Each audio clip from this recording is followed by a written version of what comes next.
Section 5. Effects. Section 5.1. Immediate effects. The arrival of hundreds of thousands of new people within a few years, compared to a population of some 15,000 Europeans and Californios beforehand, had many dramatic effects. First, the human and environmental cost of the gold rush were substantial. Native Americans became the victims of disease, starvation, and genocidal attacks. The Native American population, estimated at 150,000 in 1845, was less than 30,000 by 1870.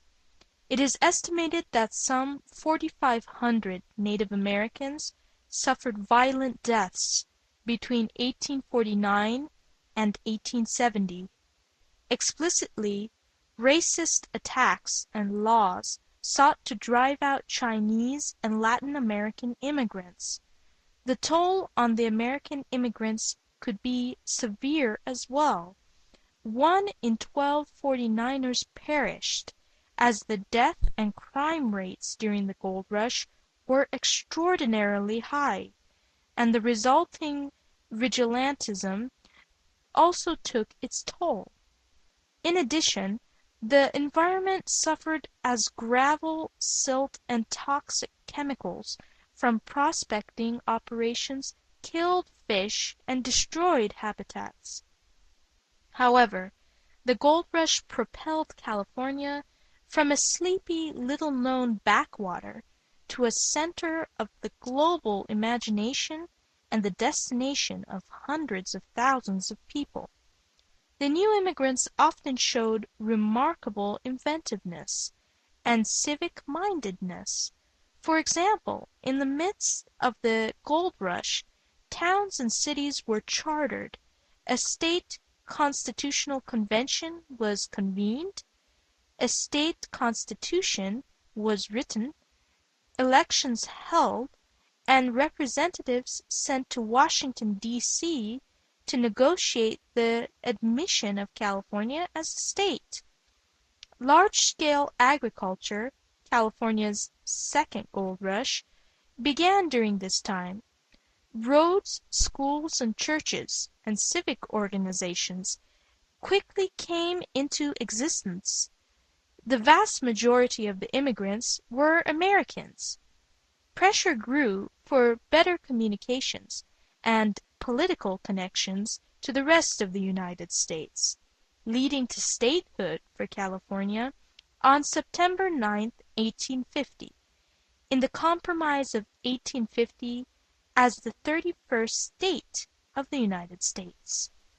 Between 1847 and 1870, the population of San Francisco increased from 500 to 150,000. The gold rush wealth and population increase led to significantly improved transportation between California and the East Coast. The Panama Railway, spanning the Isthmus of Panama, was finished in 1855. Steamships, including those owned by the Pacific Mail Steamship Company, began regular service from San Francisco to Panama, where passengers, goods, and mail would take the train across the isthmus and board steamships headed to the East Coast. One ill-fated journey, that of the SS Central America, ended in disaster as the ship sank in a hurricane off the coast of the Carolinas in 1857, with an estimated 3 tons of California gold aboard. Within a few years after the end of the gold rush, in 1863, the groundbreaking ceremony for the western leg of the first transcontinental railroad was held in Sacramento. The line's completion, some 6 years later, financed in part with the gold rush money, united California with the central and eastern United States. Travel that had taken weeks or even months could now be accomplished in days. The gold rush stimulated economies around the world as well. Farmers in Chile, Australia, and Hawaii found a huge new market for their food. British manufactured goods were in high demand.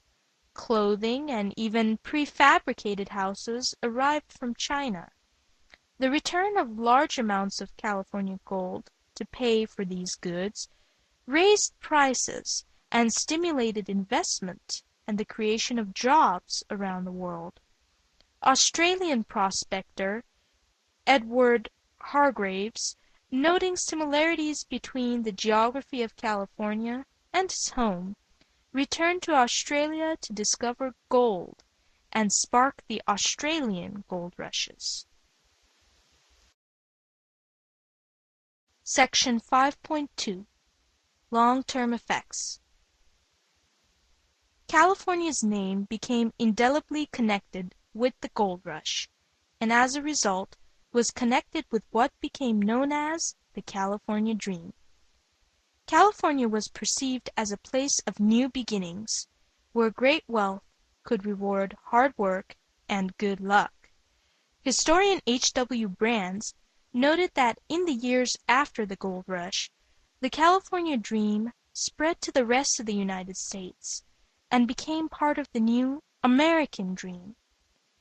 Quote, "The old American dream was the dream of the Puritans, of Benjamin Franklin's Poor Richard, of men and women content to accumulate their modest fortunes a little at a time, year by year by year. The new dream was the dream of instant wealth, won in a twinkling by audacity and good luck. This golden dream became a prominent part of the American psyche only after Sutter's Mill." Unquote. Generations of immigrants have been attracted by the California Dream. California farmers, oil drillers, movie makers, airplane builders, and dot-com entrepreneurs have each had their boom times in the decades after the gold rush. Included among the modern legacies of the California gold rush are the California state motto, "Eureka! I have found it," gold rush images on the California state seal, and the state nickname, the Golden State, as well as place names such as Placer County, Rough and Ready, Placerville, formerly named Dry Diggings and then Hangtown during rush time, Whiskeytown, Drytown, Angel's Camp, Happy Camp, and Sawyer's Bar. The San Francisco 49ers National Football League team and the similarly named athletic teams of California State University, Long Beach, are named for the prospectors of the California Gold Rush. The literary history of the Gold Rush is reflected in the works of Mark Twain, the celebrated jumping frog of Calaveras County, Bret Harte, a millionaire of Rough and Ready, Joaquin Miller, Life Amongst the Modocs, and many others. Today, aptly named State Route 49 travels through the Sierra Nevada foothills, connecting many Gold Rush-era towns such as Placerville, Auburn, Grass Valley, Nevada City, Coloma, Jackson, and Sonora. This state highway also passes very near Columbia State Historic Park, a protected area encompassing the historic business district of the town of Columbia. The park has preserved many Gold Rush-era buildings, which are presently occupied by tourist-oriented businesses. Section 6.